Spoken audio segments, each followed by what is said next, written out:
बिस्मिल्लाहिर्रहमानिर्रहीम। मुल्हिद PhD doctor लड़की का इस्लाम में वापसी। मुल्हिद यानी मज़हब की मुनकर पीएचडी स्टूडेंट से मुकालमा। एक बार ज़रूर सुने तो आपका ईमान ताज़ा हो जाएगा। मेरे उस्ताद ने मुझे ईरान से आई एक स्टूडेंट से बात करने के लिए कहा जो अलल ऐलान इस्लाम छोड़ चुकी थी। मैंने उसे डॉक्टर साहब का हवाला देकर मिलने का वक़्त मांगा। मुलाकात हुई और जैसे ही उसे पता चला कि बात इस्लाम से मुताल्लिक़ है तो वो कहने लगी, मैं 28 साल ईरान में इस्लाम देकर ही यहाँ आई हूँ। अगर उसी इस्लाम की बात करने आए तो अपने इस्लाम समेत यहाँ से चले जाओ। मैंने कहा नहीं, मैं तो उस इस्लाम की बात करने आया हूँ जो कुरान बताता है। ईरान और सऊदी अरब में जो कुछ मौजूद है मैं उसे इस्लाम कर चरबा समझता हूँ। वो ये सुनकर कुछ नरम पड़ी लेकिन कहने लगी, मैंने तस्लीम कर लिया है कि मैं कायनात में और कायनात खुद एक हादसे के बायस मौजूद हैं।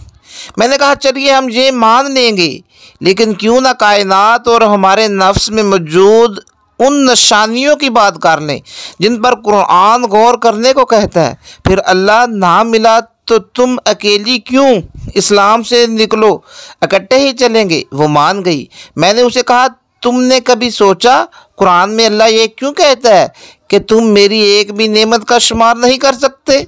वो बोली, एक नेमत का शुमार कितनी मुदहिका खेज़ बात है। एक तो एक ही है, एक का शुमार कौन करता है? मैं नहीं जानती थी कुरान में इतनी मज़ाहिया बातें भी हैं। मैं बोला चलो एक नेमत का शुमार करते हैं। हम 3 दिन से एक आधा घंटे के लिए एक नेमत का शुमार कर रहे हैं। मैंने उस मुल्हिद ईरानी लड़की से कहा, चलिए मैं थोड़ी देर के लिए तुम्हारी बात मान लेता हूँ कि कायनात के उस ख़ास हिस्से यानी ज़मीन पर तुम्हारी मौजूदगी एक हादसा है। हादसे की दीन ही सही, तुम उस ज़िंदगी को एक नेमत तो मानती हो ना? वो कुछ कंफ्यूज हो गई और बोली, नेमत कहूँगी तो तुम कहोगे यह नेमत देने वाला भी कोई होगा क्या? तुम यही घसी बटी दलील लेकर आए हो?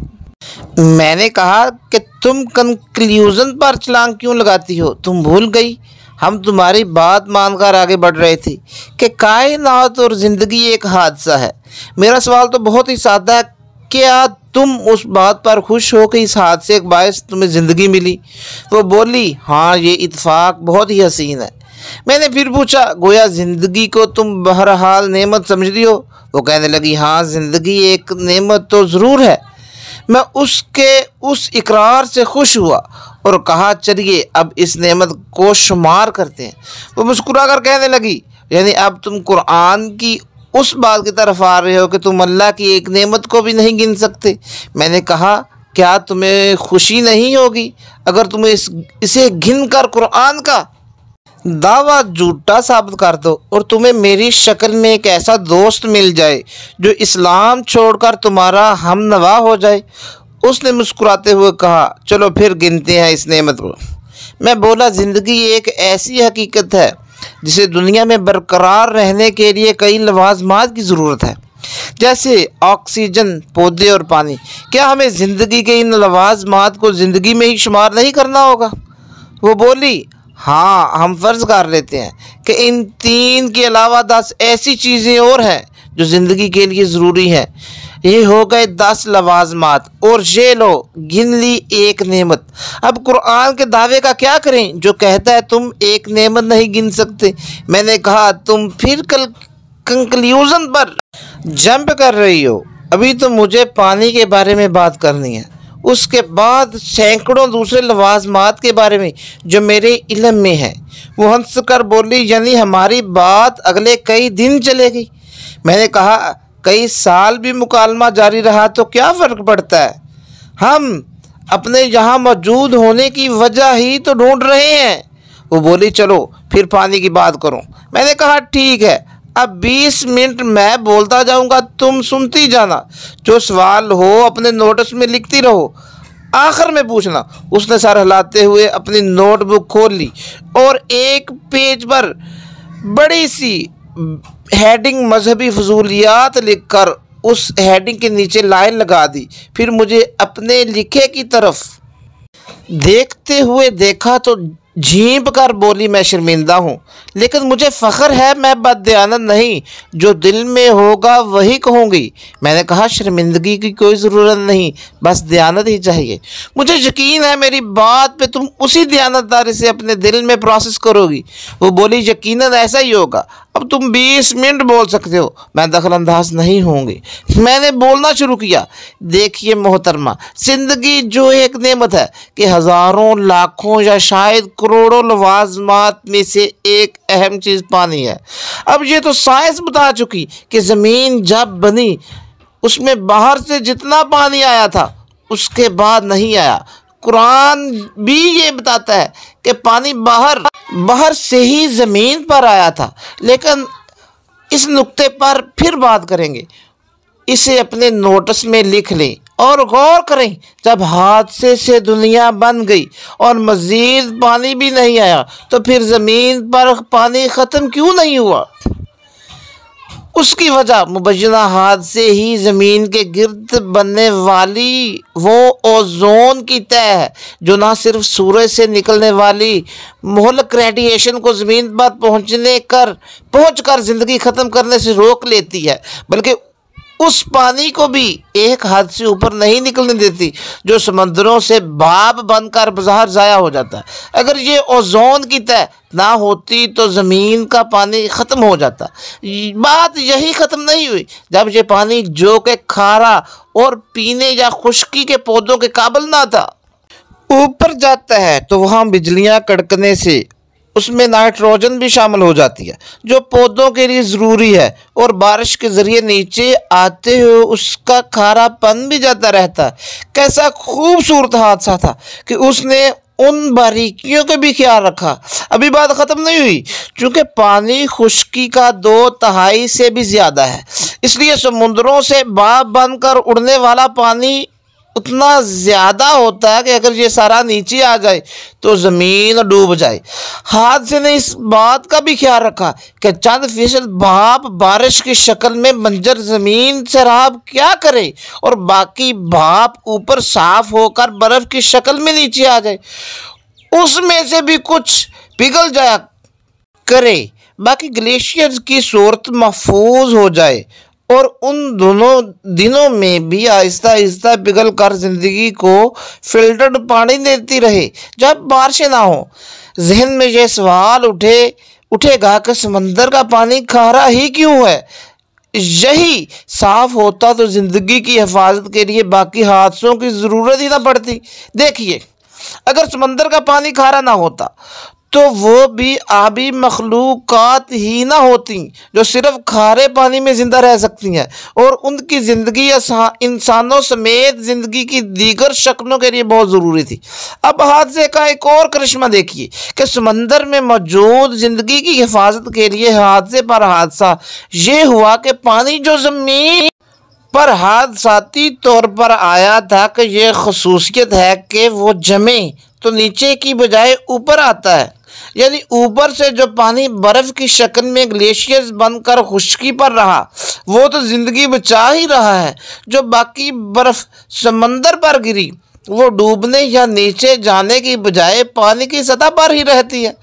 वो सतह सर्दियों में मोटी हो जाती है और सर्दियों में सर्दी नीचे पानी में नहीं जाने देती, जहाँ वो करोड़ों मखलूक़ात ज़िंदा ही ना रहें। अगर बाहर की शदीद सर्दी से पानी एक ख़ास हद तक ठंडा हो जाए, कितने कमाल के हादसे हैं जो मुसलसल एक दूसरे से मिलकर काम कर रहे हैं, और मज़ीद कोई ऐसा नया हादसा भी नहीं हुआ जो तसलसल से होने वाले हादसों का तसलसल और वो फ्रीक्वेंसी तोड़ दे, जो एक हल्की सी भी बदल जाए तो वो ज़मीन पर हर किस्मी ज़िंदगी का आखिरी दिन हो। गोया हादसे में ऐसे किसी हादसे से हमेशा के लिए बचने का इंतज़ाम भी हादसाती तौर पर मौजूद था, ताकि ज़मीन पर हादसाती तौर पर पैदा होने वाली ज़िंदगी किसी हादसे के बायस ख़त्म ना हो जाए। देखिए, ये सारी कहानी आसमान के हमारी ज़मीन से उड़ने वाले पानी के वापस लौट आने से शुरू हुई थी, और जिस दीन की बात मैं तुमसे करने आया हूँ उसका भेजने वाला कुरान में कह रहा है कि हमने जो आसमान बनाया उसकी ये सिफ्त रखी कि वो वापस करने वाला है। वो जो आंखें बड़ी किए सुन रही थी, बोली वाओ, ये कुरान में कहाँ लिखा है। जब उस मुलहद लड़की ने मुझे टोका तो लगा जैसे मैं उस मंजर से बाहर निकल आया हूँ जो अल्लाह की एक नेमत का शुमार करते हुए मेरे लाशऊर में चल रहा था। यही तय हुआ था ना, तुम अपने सवालात मजहबी फजूलियात वाली हेडिंग के नीचे लिखती रहोगी और अपनी बारी बार पूछोगी। मैंने उससे पूछा तो वो बोली सॉरी, रहा नहीं गा, ये बहुत सरप्राइजिंग है। कुरान ने तुम्हारे बकौल आसमान को लौटाने वाला कहा है और हमारी डिस्कशन से ये तो वाज़ेह है कि ओज़ोन में पानी लौटाने वाली सिफ्त ना होती तो ज़मीन पर ज़िंदगी पैदा हो ना हो सकती। तभी मुझे तजस्सुस हुआ कि देखूं कुरान में आसमान के लौटाने की खसूसियत का कहाँ जिक्र है। मैंने उसे सूरत तारिक की 11वीं आयत दिखाई। कुरान के तराजिम उमूर रजई का सादा सा मतलब करते हैं। मैंने उसे कुरान की 6 अलग अलग तफसीर और लुगत दिखाई तो वो कहने लगी हाँ ठीक है, अभी तक तुम अपना केस ठीक पेश कर रहे हो, आगे देखते हैं। मैं बोला लेकिन तुम अब सवाल लिखती रहोगी और अपनी बारी आने पर पूछोगी। उसने हाँ में सर हिलाया तो मैं अपनी बात जारी रखते हुए बोला मैं तुम्हें पानी और खुश्की का वो तनासुब भी कुरान में दिखा सकता हूँ जो उस वक़्त ज़मीन पर मौजूद है। चाहो तो उस नुक्ते को अपने नोटिस में ऐड कर लो। हम पानी पर मज़ीद बात कर सकते हैं, लेकिन अब तुमने रिदम तोड़ ही दिया है तो क्यों ना हम उस हादसे की तरफ चलें जिसने ये दुनिया तश्कील दी थी। वो बोली वैसे तो मैं अपने बारे में जानना चाहती हूँ कि मैं यहाँ क्यों हूँ, लेकिन तुम पीछे जाना चाहते हो तो मुझे कोई एतराज़ नहीं, लेकिन पहले मुझे इस आयत के लफ्ज़ की तशरीह की तस्वीरें लेने दो। वो तस्वीरें लेने लगी तो मैंने पूछा ये बताओ तुम्हारा फ़ोन क्या जदीद तरीन है। वो बोली चंद महीने पुराना है लेकिन जदीद तरीन के करीब है। इसका कैमरा कितने मेगापिक्सल्स का है। मैंने पूछा, वो बोली शायद 12 मेगापिक्सल्स का है। मैं बोला क्या तुम जानती हो जो हादसा तुम्हारी और तुम जैसी अरबों इंसानों की तख्लीक का बायस बना वो इतना शानदार था कि उसने तुम्हारी आंखों में 576 मेगापिक्सल्स के 2 कैमरे नस्ब कर दिए। ये कैमरे जो तस्वीरें खींच कर तुम्हारे दिमाग को भेजते हैं वो इतने वक्त में उन तस्वीरों में मौजूद 1,07,00,000 रंग और दीगर चीज़ें शनाख्त कर सकता है जो 1 सेकंड से भी इतना कम है कि हम उसे माप नहीं सकते। इस हादसे से सिर्फ यही नहीं हुआ बल्कि उस हादसे ने तुम्हारे जिस्म में 12 ऐसे पेचीदा तरीन निज़ाम तश्कील दिए जिनकी तमाम जुज़ियात हम अभी तक नहीं जान पाए हैं और हादसाती तौर पर यह सब निज़ाम मिलकर काम करते हैं ताकि तुम्हारी ज़िंदगी बरकरार रहे। लेकिन हम तुम्हारी बात बाद में करेंगे, पहले इब्तिदाई हादसे की तरफ चलते हैं। उसकी सोचती आंखें बता रही थीं कि उसकी खुद से जंग जारी है।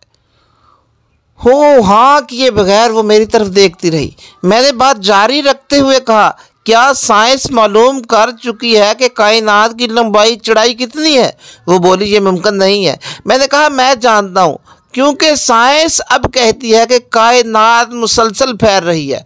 कुरान ने 1400 साल पहले यही कहा था। नोट कर लो, मैं रेफरेंस दूंगा। बाइबल समेत सारी दुनिया पिछली सदी तक सूरज के साकन होने को यूनिवर्सल ट्रुथ कहती थी। कुरान ने 1400 साल पहले कहा था कि सभी सितारे सैयारे अपने लिए तय करदा मदारों में घूम रहे हैं। अब ये बात कॉमन सेंस की बात है, लेकिन 14 सदियों पहले की दुनिया मैं तसव्वुर करूँ ऐसा कौन सोच सकता था। मैंने देखा वो अपने सवालात लिख रही है। मैंने कहा तुम मानती हो 14 अरब साल पहले एक धमाके के ज़रिए ये कायनात बनी थी। मैं ये पूछूंगा ही नहीं कि जिसने 250 अरब से ज़्यादा कहकशाएँ तश्कील दी वो धमाका हुआ किस चीज़ में था। धमाके पहले क्या थे, क्या ये अपनी नौयत का पहला और आखिरी धमाका था, या ऐसे हादसे कहीं और भी हुए? मैं पूछ भी लूँ तो कैसे जवाब दोगी? साइंस तो अभी ये सब जानती ही नहीं। मैंने उस हादसे की खूबसूरती की तरफ तुम्हें मतवज्जा करना चाहता हूँ। देखो, खुद ब खुद होने वाले उस हादसे के नतीजे में खरबों सूरज बने। हर सूरज के साथ बहुत सी ज़मीनें बनी। फिर हादसे ही की बुनियाद पर हमारी भी एक ज़मीन बनी और हादसाती तौर पर ही सूरज के गिर्द और अपने महवर के गिर्द घूमने लगी, और घूमी भी 23.5 डिग्री झुकाव पर, जो अगर आधा डिग्री भी कम या ज़्यादा होता तो ज़मीन पर ज़िंदगी नामुमकिन होती। लेकिन मान लिया होगा इत्तेफाक। फिर और इत्तेफाक ये भी हुआ कि ये ज़मीन अपने महवर के गिर्द 460 मीटर पर सेकंड की रफ्तार से और सूरज के गिर्द 1,10,000 किलोमीटर फी घंटा की रफ्तार से घूमने लगी। अगर इन दोनों स्पीड्स में चंद किलोमीटर फी घंटा का भी फर्क होता तो ज़मीन पर ना कोई दरख्त उग सकता, ना कशे शकल मौजूद तनासब में होती। इंसानी और नबाताती ज़िंदगी को मुमकिन बनाने के लिए ज़मीन के घूमने की रफ्तार बिल्कुल यही होनी चाहिए थी जो है। क्या तुम इन इत्तफाकात दर इत्तफाकात पर हैरान नहीं हो? वो बिल्कुल खामोश थी। मैंने बात जारी रखते हुए कहा, क्या तुम जानती हो, अगर ज़मीन के झुकाव का जाविया आधा डिग्री भी कम या ज़्यादा होता तो ज़मीन पर मौसम ना बदलता, यानी ज़िंदगी ना होती। क्या तुम अंदाज़ा कर सकती हो कि ज़िंदगी जिसे तुम एक नेमत मान चुकी हो की तश्कील और हिफाजत के लिए बकौल तुम्हारे उस खुदकार हादसे ने कितने पापड़ बेले हैं? मैंने उसकी आंखों में नमी देखी तो कहा, यह पानी जो तुम्हारी आंखों से छिलकने को है, इस पर बात भी करेंगे कि इन आंसुओं के निज़ाम को इस हादसे ने ज़िंदगी की किस मदद के लिए तुम्हारे जिस्म में तश्कील दिया। लेकिन पहले अपने फ़ोन में कैलकुलेटर निकालो ताकि मैं तुम्हें दिखा सकूं कि कुरान ने ज़मीन पर पानी और खुश्की का वो तनासब कितना एग्जैक्ट बताया है जो साइंस ने आज मालूम किया। उसने एक लफ्ज़ बोले बगैर फ़ोन में कैलकुलेटर की ऐप खोली और मेरी तरफ देखने लगी। मैं उसके चेहरे के तासुरात से जान सकता था कि वो अल्लाह पर ईमान ले आई है, लेकिन मुझे कोई जल्दी नहीं थी। मेरा मकसद मुसलमानों की तादाद में एक और मुसलमान का इजाफा कभी रहा ही नहीं। मैं तो ये जानता हूँ कि नबुव्वत मेरे मोहम्मद सल्लल्लाहु अलैहि वसल्लम पर ख़त्म हो चुकी। वो अल्लाह का पैगाम मुकम्मल करके अमल में ढाल कर तो दिखा गए, लेकिन अपनी असरी और इंसानी मजबूरियों के बायस दुनिया के हर खित्ते और हर दौर के अफराद तक खुद चलकर वो पैगाम नहीं ले जा सके। वो मेरे मोहम्मद सल्लल्लाहु अलैहि वसल्लम को यकीन था कि हर दौर वो साहब कौन ज़रूर ढूंढ लेगा जो उनके नुमाइंदे बनकर उनका पैगाम आगे मज़ीद आगे पहुँचाएँगे। मैंने जितने मर्दों ख़वातीन को भी इस्लाम में दाखिल किया, यही सोच कर किया कि ये लोग नबी करीम सल्लल्लाहु अलैहि वसल्लम की वो नुमाइंदगी करेंगे जो पैदाइशी मुसलमान फ़िरक़ों की लड़ाई में उलझकर बुला बैठे हैं। उसके लिए ज़रूरी है कि इस्लाम में नए दाखिल होने वाले हक़ुल यकीन, जोशो जज्बे और शुक्र का मरकब बनकर इस्लाम में दाखिल हो। यानी उसे कलमे पढ़ाने से पहले मुझे मज़ीद दलाइल के अंबार लगाने चाहिए होंगे। ईमान कन्विक्शन के साथ ना हो तो अबू बकर, उमर, उस्मान, अली और आयशा रज़ियल्लाहु ताला अन्हा और फ़ातिमा जैसे मुसलमान पैदा ना होंगे। वो ना हुए तो ख़त्म नबुव्वत की अमली दलील कौन बनेगा? वो बोली, मैं मानती हूँ तुमने ये साबित कर दिया कि कायनात का बनना हादसा नहीं था, इसे वाकई किसी खुदा ने ही बनाया था। सवाल ये है, ये कैसे साबित करोगे कि कुरान तुम्हारे बयान करदा अल्लाह ने ही बकौल तुम्हारे मक्का में पैदा हुए एक शख्स पर नाजिल किया था? मैंने कहा, बस यही साबित करने में देर लगती है जो तुमने मान लिया इस हकीकत को कि कुरान अल्लाह का कलाम है। मैंने 1 मिनट में एक मामूली मक्खी से साबित कर दूंगा। वो ज़ोर से हंस पड़ी और बोली, पहले दिन तुम मुझे बिल्कुल पागल लगे थे, शक्ल से भी लगती हो, लेकिन अब मुझे शक नहीं कि तुम ऐसा नहीं कर सकते, लेकिन मैं सुनना चाहती हूँ। मैंने पूछा, ये बताओ तुम्हारी साइंस ने कब साबित जाना कि शहद बनाने का सामान मादा मक्खी जमा करके लाती है, नर मक्खी नहीं। वो अपने फ़ोन पर गूगल से ये मालूमात तलाश करने लगी और थोड़ी देर बाद उस सिलसिले में एक तहकीक मेरे सामने रख दी और जो उसकी तफसील बताती थी। मैंने फ़ोन उससे लिए बगैर कहा, मुझे इसमें दिलचस्पी नहीं, तुम बस ये बताओ कि जो साइंटिफिक रिसर्च ने अब जाना है, कुरान ने वो 1400 साल पहले कैसे कह दिया कि अल्लाह ने शहद की मादा मक्खी को शहद बनाने का तरीका वही किया। अब मेरे सवाल का जवाब दो, 14 सदियों पहले ये हकीकत कौन जान सकता था कि शहद नर नहीं मादा मक्खी बनाती है? वो पीएचडी स्टूडेंट थी। दलील ही रिसर्च स्टूडेंट का ओढ़ना बिछोना होता है। बगैर हिचकिचाए बोली, गॉड। फिर बोली, दिखाओ मादा मक्खी कहाँ लिखा है कुरान में? मैंने उसे फसलुकी का लफ्ज़ दिखाया। वो उस लफ्ज़ की गूगल से तशरीह देखती रही, फिर बोली, हाँ यही मतलब है।